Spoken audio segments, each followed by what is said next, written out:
Hi, I'm Carolina Castorena, and this is Visions of Inspiration. And this is my co-host, John Hirano. Welcome to Visions of Inspiration. We've got so many wonderful topics that we want to talk about today. We're talking about oxygen hyperbaric treatment. And today we're going to be talking about how it affects the brain. And we've got Mark over here that brought all these guests in here. So we're going to let you share a little bit about your guests and one of the main one that you brought up here in the front. Well, Dr. Claudia Pomares, one of the children we were treating, the mother introduced us to Dr.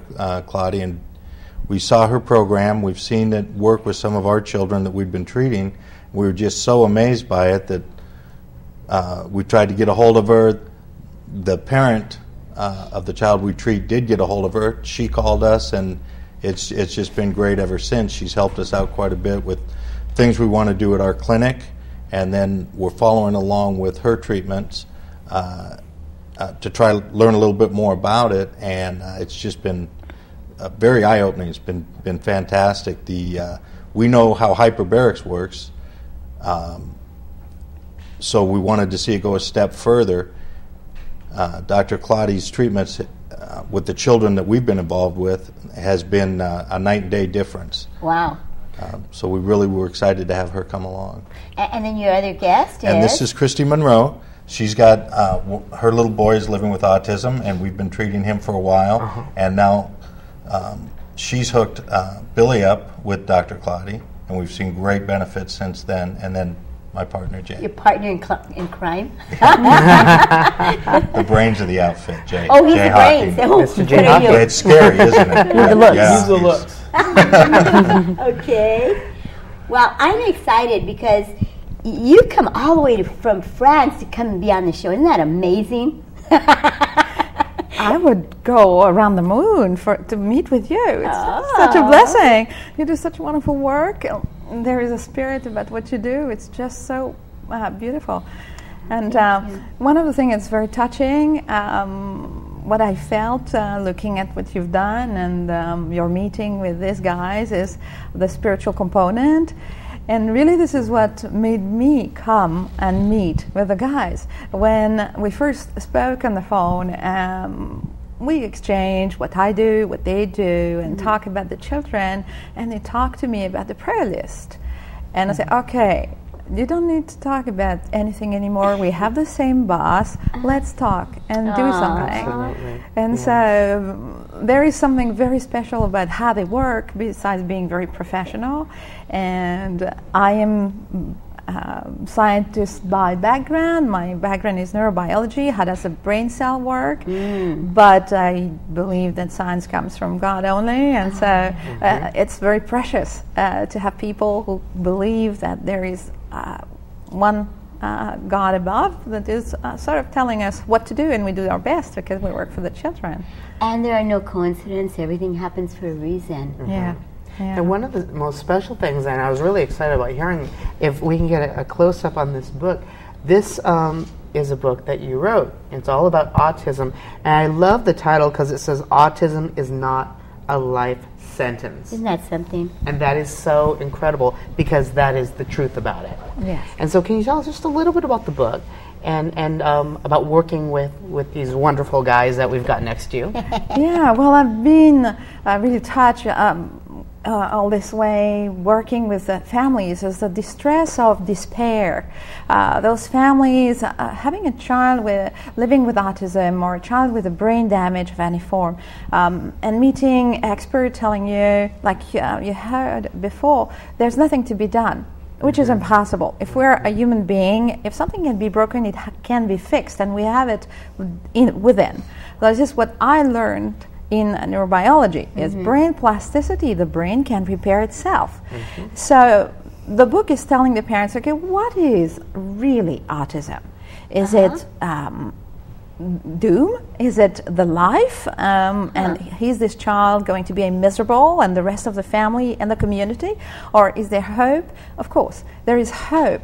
And we don't want to talk about huge words like cure. That makes everybody very worried. But you spoke about something better. You speak about miracle, and people are accepting miracles. What is miracle? Is using nature, using what God has already prepared, and make it work. Yeah. And so every child has a right to have his own life, and so autism is an accident.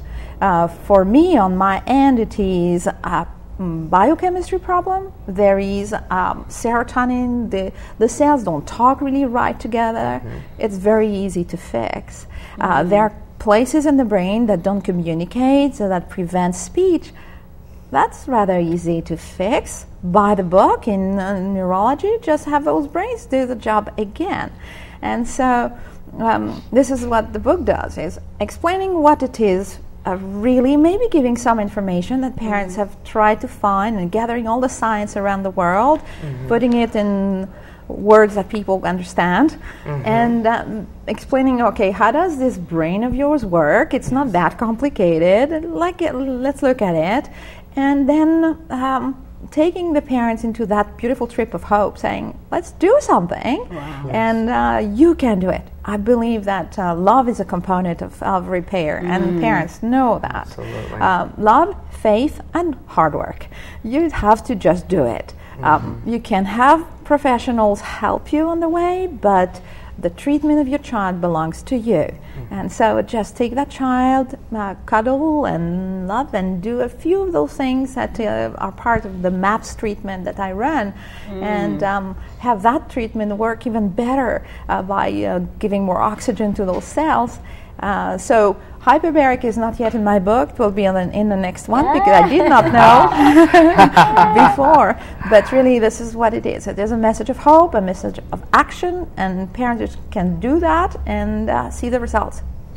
It's called the MAPS. The MAPS program. Okay, and what you are sharing right now is a little bit of what it's about? Yes. Okay, do you use any kind of treatments, anything else? I mean, how do you work with this? Well, like I said a little before, we have inside our body what is needed to fix everything else. We have some wonderful things such as stem cells. Right? Yes. We own, everybody knows about stem cells, but people don't seem to know how to make them grow. Right. We have a bank of them, baby stem cells in the brain, that can just grow and fix what is broken. Wow. Serotonin, it is very simple to increase serotonin in the body, in the brain. You want more serotonin so that you understand the environment, you can learn, you can sleep, and I can show you how to do it. Amazing. All right. That's incredible. Do you mind if I show you how to get more serotonin? I would love to hear about this. Look, it's a very simple thing. How does that feel? That feels really good. Okay. Don't go to sleep on me. No. No, I won't. you know this little chill you get when you get somebody does something very sweet to you. This is your brain saying, "Oh, I'm getting more serotonin." It's kind of like love, feeling like There being you go. loved. Absolutely. You know? But in the environment we are, modern, moms has a cell phone and a computer and a car, and which is wonderful, I have to say. We don't have any more time. We don't know anymore how to do the things. So I tell the parent, okay, every hour you're going to do this exercise. I give it a name. Really, it is. Please give your child a hug, right? The sense of smell. The University of California, Irvine, has discovered in '97 that you can increase the production of dopamine in your brain by smelling. You smell something that is beautiful, your brain dopamine goes up. It can go all the way to 100% more. Wow. What do we do with dopamine? We control movement. We have memory, motivation, good mood. Everything happens with dopamine and serotonin that can be fixed by using nature, using your instinct, and a little bit of protocols, techniques that come from research. All this has been found 70 years ago, and is found every day more, but it's not transferred. People are not told, you know what, it's so simple. Well known. Yeah. No drugs, no complicated equipment. All you need is tons of love, tons of patience, commitment. You have to decide, okay, today my project is my kid. And when you make that decision, everything is possible. You take, with my treatment, MAPS is 5 minutes twice a day. Wow. Of fun. Yeah. And the rest of the time, leave that child grow. Let him do whatever he wants to do. Today, he's flapping his hand, and so what? And tomorrow, he won't. Let the child be. Let him become, let the brain grow and repair. Sounds like maps we could be using on all of our children. Yeah, You know? absolutely. You know, I'll give you a hug too. There It's you okay. go. Absolutely. Christy, how did you find these gentlemen? Well, my son actually was diagnosed with autism at 18 months. He's 4 now, and I dove into the recovery process of autism. I chose not to believe the general disclosure or general discussion that autism is not recoverable or not curable, and realized that it was an accident. My son was perfectly developing. 18 months, he had a certain set of vaccinations, and within 3 weeks, he disappeared right in front of my eyes. It was very, very fast, and it was heartbreaking. So I have been on a biomedical intervention now for 2.5 years. I started with Hyperbarics a year ago and had great success, at 2.5. So a year after the diagnosis, we started with Hyperbarics, and at 2.5, we were able to get our son into a chamber, and within 30 days, people were coming up and saying, wow, the receptive language was amazing. Wow. He knew when his body began and ended. And up until then, I didn't realize that he didn't know that. He had severe neuropathy in his fingers. He could touch and pick up very hot things and burn his fingers and not know that he was doing that. He would walk on hot pavement and not realize that he was walking on hot pavement. All of that was able to be rectified. We also started getting full nights of sleep, and we started having regular bowel movements.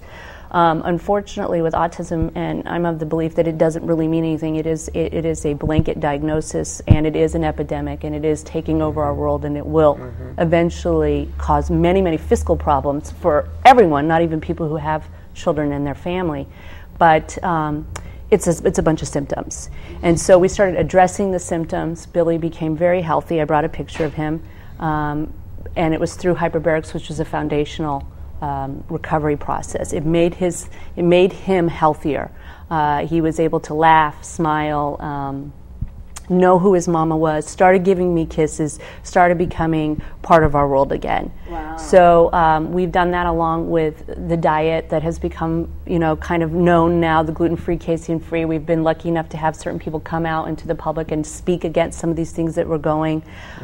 We've had the march in Washington, D.C. about the vaccinations and greening them. And the Hyperbaric guys, that's what I'm going to call you too. When I walked into that center and felt the difference, the fact that there was a prayer connection, the fact that they would offer this, that it wasn't part of the machine for money. Hyperbarics is when you're in the autism town, you spend a lot of money doing whatever you can to recover your child. And these guys and their heart would mean anything to anybody who's going to walk in with their child. They understand if my kid's going to throw things on the floor. They understand if he's going to have a bad day or not use the toilet appropriately. They are there telling me, Christy, don't pick that up. We've got it.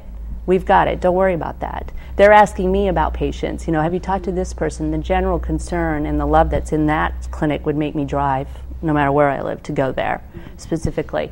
We keep Billy on a maintenance program of Hyperbarics because it helps him sleep. It's the anti-inflammatory, which I think that you are familiar with in Hyperbarics, is amazing, and I'm lucky enough to go in there with him. So I plan on looking 20 years younger in about 6 months. So we'll see. I'm signing up. And then recently we started with the MAPS program about 4 weeks ago, and because what I know about Billy is that his body has become so much healthier through the help of these kinds of angels, but there's still something that is not connecting. And the way I understand it, because I lived it, which I think makes me the expert of this particular case and this particular child, is that there is something that is not connecting. So we did what we needed to do. We got his body healthy so that he could sleep, so that the brain could start to repair itself, because he has the desire to be part of this world. And I recently just started an organization with another mom called Autism Rocks, which is a self-funding charity for families that people can find, because I can't go do the research, but I can find a way to get families the ability to pay for therapies. Let me stop you here a minute. When the doctors, or did the doctors tell you can't do anything for him? Well, not the doctors I went to. Unfortunately, or fortunately, there was enough information out there that I too found the TACA website, which is taca.org, and found that there were these renegade parents out there that were going to find a way, that weren't going to accept that a drug, that our institution was the only thing that we could do for our children. And even though the statistics say 1 in 150, I think that's probably pretty low because those are quite a bit older. If they did them recently, it would be more like 1 in 6, I've heard from the school district, have problems. In the 80s, it was 1 in 10,000. And now we're looking at 1 in 100 if it's a boy, because 75% of these children are boys. That tells me that there is something going on, and I just don't understand. If there was one thing that I would pray for and do pray for and ask other people to pray for, is that I understand why, whether or not your life is directly affected, people are not going, what is going on to our children, and why are they disappearing in front of us? Because that's just not okay. Who will fight our wars in 20 years, and who will take care of us as we become older if these children are not brought back? So, I've been lucky enough to make some changes in my personal life to stay home to do the program that Claudia was brave enough to bring forward, because a lot of times institutions are not kind to those of us who don't want to just give drugs to our kids. Right. I've heard some pretty horrific things said about parents who want to help their children. But we're the ones who are staying up at night with them, and we're the ones who are selling our homes to pay for their therapies. So, someday, thank you for bringing light to this subject. It will come to where everybody will find out what exactly happened and how can we fix them. Well, I think that's amazing because it's true. They are our future. And we need to work with that. I, for myself, am not into drugs because my husband died of alcoholism and drug addiction, and I work with alcohol and drugs. I'm a drug and alcohol counselor. So for me, there's so many drugs that are being given, that are just numbing these people, kids too. There's an epidemic on Oxycontin. There's an epidemic on crystal meth, and all of these are from kids when they were growing up having to take Ritalin because they had because they were too hyper. I mean, I just can't see this happening. So hearing something like this, it just touches my heart. I think that's amazing that you guys are all working together, and this is God's plan. This is all God's plan. You guys being here, meeting you guys through David. David was someone that I knew that had this big, beautiful heart that passed, some months ago from a heart attack. This is all, there's a reason behind it. So I think this is awesome and it's wonderful, and for you to be doing what you're doing and just giving from your heart is what you all are doing, and that's what it's about. Yeah. It's so encouraging to meet people like you, because even on a personal note, I'm thinking about my own son. I've got 3 boys too, and I'm thinking, wow, that the oxygen treatment could help him. Just hormonally, probably, brain function, But then I was thinking about what you're doing just on a global scale, and the bravery and the courage that you are, that is coming from your heart to make that kind of a difference. It's so amazing to me.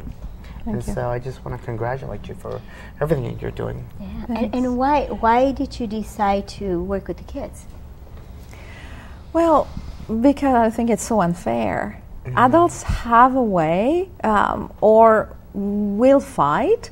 I initially was working in France with brain-injured babies that cannot breathe or cannot eat. And I thought, if we don't repair those brains, there is no life possible. And being in a medical field, we knew how to put pipes to make air go in or to make food going. But what about life, and what about pleasure, and what about wanting? Yeah. And so that came from repairing those beautiful little brains. And so the child is first. The child will always be first because he's our future. But I have right now 7 grandkids. I hope soon we'll have 8. Children are the strength of life. Yeah. And of course, I love the elderly, and I have people with Alzheimer's I work with, or Parkinson's, but the babies come first and the children come first because we need to fight for them. Yeah. That's awesome. And for Mark and Jay, you know, it's like you get to work with these amazing people with incredible hearts. I mean, they're purely coming from their heart. You guys are purely coming from your heart. But the thing about it is you create these long-standing relationships. It just must just overwhelm you. I can only imagine. Well, just one of the blessings that we have with the parents that come to us is we all have that same concern for children, and they've taken it on their own to find all these different treatments, whatever they have to do. There are a group of doctors that use a protocol known as DAN, Defeat Autism Now, and you know they have a genuine concern, and they're trying to develop treatments. They've had some great success, and then when we met Claudia, it was a huge step forward when we started seeing children that, because of the hyperbaric treatments, they were thriving physically. Yeah. But after Claudia's treatments, they're making conscious decisions to do things. Wow. It's like now they have a life. Now they have choice. And that's a huge step in another direction. And so the benefit of this has been we've made friends with every parent that we've had come in, and we, you know, even the children that don't come in any longer, they've hit a certain plateau or they're taking a break. Jay's usually on the phone calling them, hey, how's Kelsey doing? How's so-and-so doing? We're just wondering what they're all up to, because now we've become addicted to seeing that progress. Sure. If no one's there to tell us, we're going to go find out, you know, what's going on. Pretty soon you guys are going to have conventions going on, and I mean all kinds of stuff. I really see this taking off really big. Yeah, I was telling John today, I says, you know, they're going to be closing the studio, public access, and I thought, you know, this is a sign of we're still going to move. We're still going to make it happen. This is a vision that is just going to take off with what we're doing to enhance and to amplify what you guys are doing. And what better way to do it is once you have, you know, once you have the taping, once you have the show, then you can put it in the computer and it can go all over the world. And that's awesome because we've got the technology to do it now. I love what Dr. Claudia had said. It's about the children. It is. Because the children should be coming first. It is. Well, and you know, we are still lucky to live in this country, those of us who are living with autism on a daily basis, because, you know, I do read articles that talk about the other countries that those children are definitely shunned. Yes. They are considered to be you know, demons of some sort. Some are locked away, and we've had things happen in our own country where people don't understand what is going on with autism. They're not educated. They think of it as bad behavior, or they use the Rain Man reference because that's the last one they saw. And recently, this summer, we had some things that came out from public figures that were really inappropriate statements about children with autism. Really? And Oh, goodness. you know, that they're brats, or you know, it's a made-up thing that spoiled moms are afraid. And the truth is that, you know, it's up to us to come forward and share our stories. Absolutely. And say these children deserve better. Now, the picture of your child, I mean, you were putting it up, but if you could put it up a little higher, sure. maybe they would be able to see it. It's kind of hard to see, but that's He's a beautiful okay. child. Yeah, blonde, beautiful child. young man. Looks like his mother. That's like Mom. Thank you. Yeah. He's way better looking and way smarter than his mother, so he's an angel. Well, there's a lot of things going on. You guys have a lot of work to do. Thank you. But you know, with God, nothing is impossible. Absolutely true. You know, and that's how I look at it. And I think, you know, you guys are right there. You're still going to make it happen. You know, Claudia, it's so awesome to have met you and to know the work that you're doing. You know, Jay, Chrissy, Mark, it's an honor. It's an honor to interview you guys. It really is. Thank you. Thank you. So, what I'm thinking is that I've got to bring my son into these guys. Because, I mean, on personally, I've gone through therapy, psychiatrist, psychologist, and all I want to do is drugs, which I refuse to do. Yeah. And so I'm thinking oxygen is going to be the best route to go, you know? Oxygen and MAPS. Yeah. Yeah, we got maps down. We're doing good. We're hugging. Well, read the book. I know. I want to read tell this you, book read so the book, bad. and people who are interested should look it up and order it because it's an eye opener. I'm just wondering, because I'm in the field of alcohol and drugs, how would this work for people that have problems with alcohol and drugs? Well, Hyperbarics helps your body detox. Wow. So, Oh boy, they need there that. you go. so it's not going to help per se with the addiction, but after they're done with the addiction, all the stuff that's built up in their body is going to help them detox that. And with techniques from raising dopamine, you don't have a need anymore. And you have peace with the serotonin levels getting better, your brain doing a better job. So life and hope for everybody. So even this all together, because alcohol and drugs is just a symptom of what the real issues are. Absolutely. Yeah. Wow. It's a pleasure, guys. Thank you so much. And we are so honored and pleased to have you guys. Thank you. We're grateful. I'm Carolina Castorena. This is Visions of Inspiration, and this is John Hirano. And God bless you and have a beautiful day. God bless all of you. God bless the troops. Bye.